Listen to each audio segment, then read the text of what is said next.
Bonjour, bien-aimés dans le Seigneur. Une fois de plus,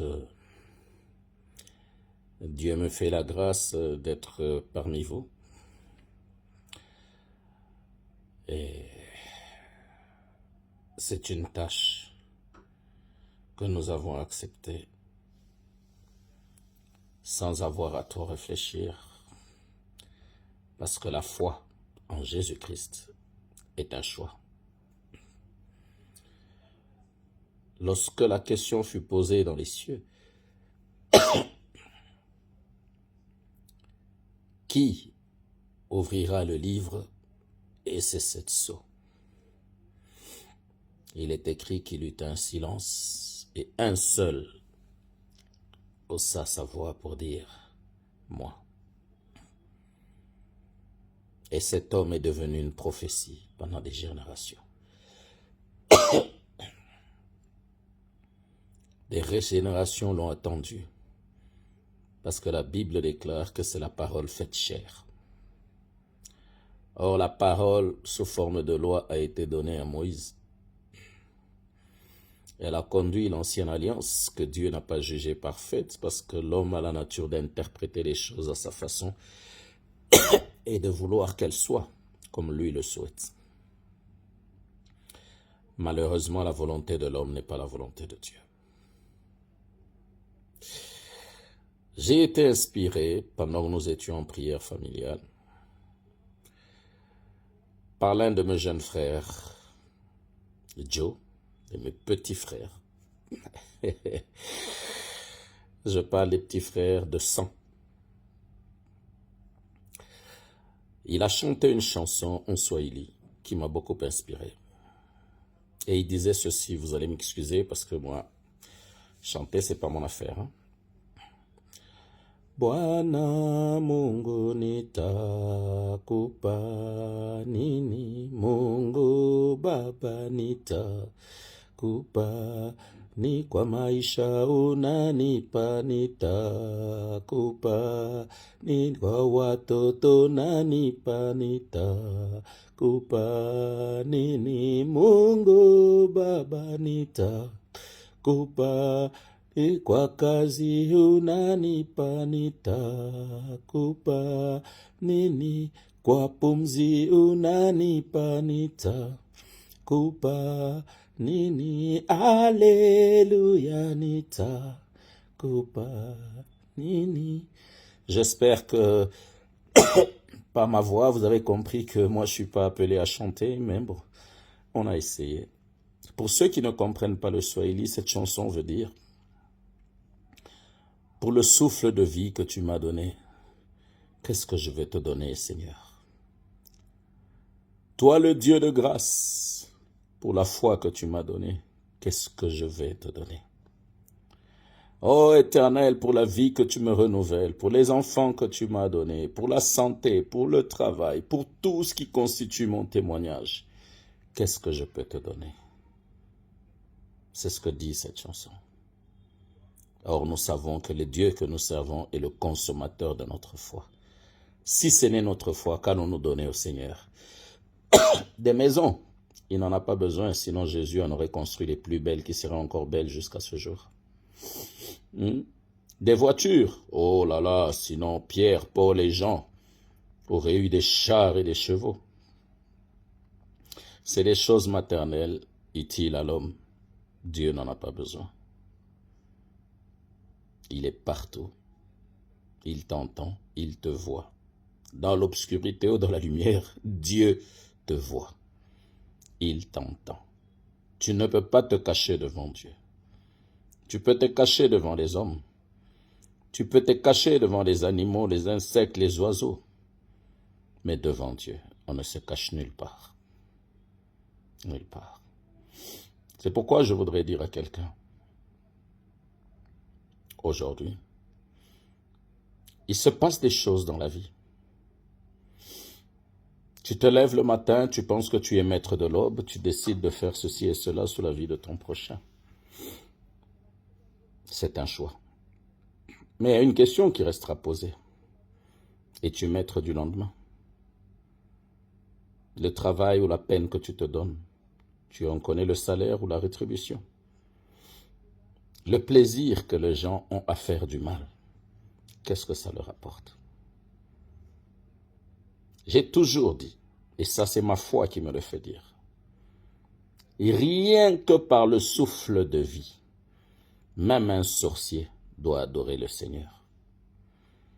L'homme le plus mauvais a une raison de louer Dieu. Le souffle de vie. Parce qu'aussi méchant que vous puissiez être, aussi riche que vous vous battez à être, tous les postes pour lesquels vous êtes prêts à tuer pour les avoir, rien de toutes ces choses n'a ressuscité les membres de ta famille que tu as perdus. Les proches pour lesquels tu as pleuré quand ils s'en sont allés par le train de la douleur. À quoi ça sert? À quoi ça sert? Nous sommes tous membres du corps du Christ.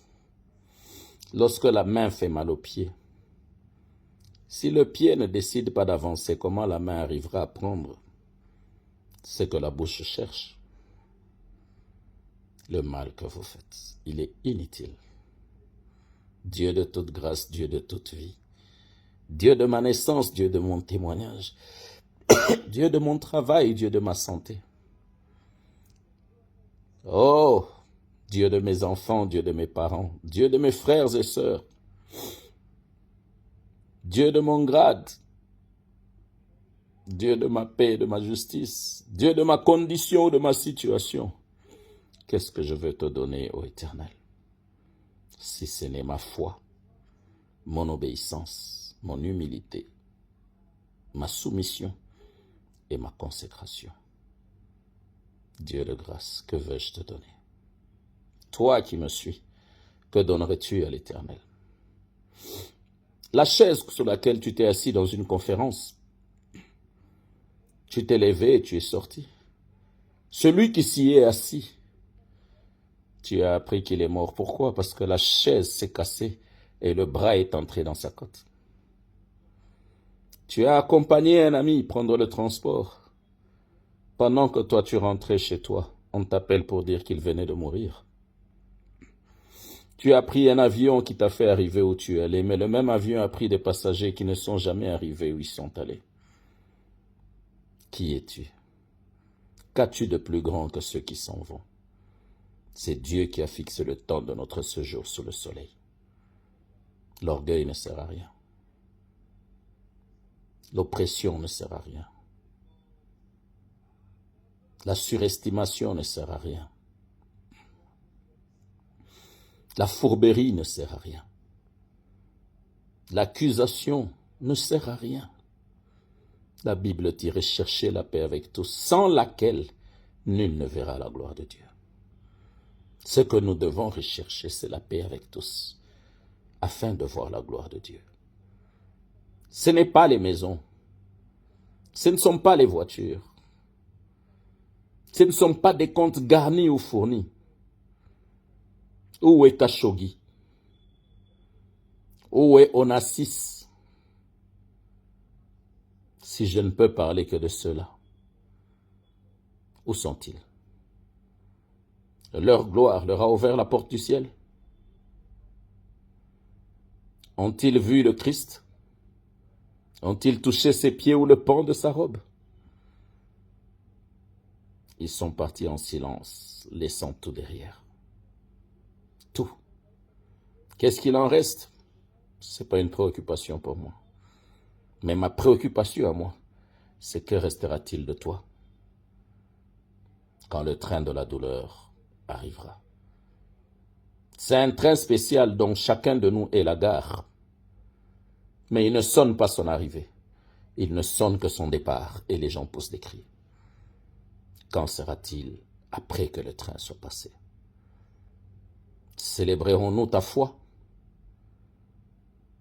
Ou critiquerons-nous le mal que tu as fait, qui se porte sur tes enfants jusqu'à la 4e, et si aucun ne s'élève à la 4e génération, jusqu'à la 1000e génération? Le mal que tu fais sera payé. À quoi ça sert? À quoi ça sert? Tu te bats pour prendre le poste d'une personne, ça te réjouit, mais après. Tu te bats pour coucher avec la femme de ton prochain, mais après. Tu détruis les enfants des autres, mais après. Tu voles chez autrui, mais après. Tu détruis des entreprises, mais après. Tu choisis qui tu veux et fais souffrir les autres, mais après. C'est l'après qui compte. Ils ont crucifié le Christ, mais après. C'est le seul Seigneur et Sauveur. Où sont ceux qui l'ont crucifié? Ils ont persécuté Paul. Ils l'ont mis à prison. Mais après, il a gagné plus d'âmes qu'il n'en a gagné quand il avait les mains libres. Oh, ils ont emprisonné Jean sur l'île de Patmos, seul, comme le fut Nelson Mandela. Aucune issue, mais c'est là qu'il reçut la révélation que les Français appellent le livre de l'Apocalypse. Quoi que vous nous fassiez, la couronne de gloire est réservée à ceux qui marchent dans la crainte de Dieu, dans la vérité et dans la justice, dans la foi, l'humilité et la consécration. Nous ne nous battons pas pour les avoir. Nous ne nous battons pas parce qu'il faut absolument être riche, avoir l'argent. Non. Nous nous battons pour vous gagner. Nous subissons pour vous gagner. Nous nous humilions pour vous gagner. Gagner non pas face à un combat. Gagner à la foi en Jésus-Christ. Car c'est notre mandat et notre mission. Lorsqu'on chantera ce cantique, que te donnerai-je, Seigneur? Mon âme criera. Il y a des gens qui ont dit oui et amen hier à la révélation que tu m'as donnée. C'est ça que je t'apporte, Seigneur. Il y a des gens qui diront, j'avais soif, il m'a donné un verre d'eau. C'est ce que je t'apporterai. Oh, j'apporterai quelque chose à l'Éternel. Mais toi qui me suis, qu'apporteras-tu? Ta haine, ta colère, ta cupidité, ton égoïsme, ta fourberie? La foi est un choix. Et je te conseille de choisir la foi en Jésus-Christ. Amen, amen, amen. Que Dieu bénisse sa parole.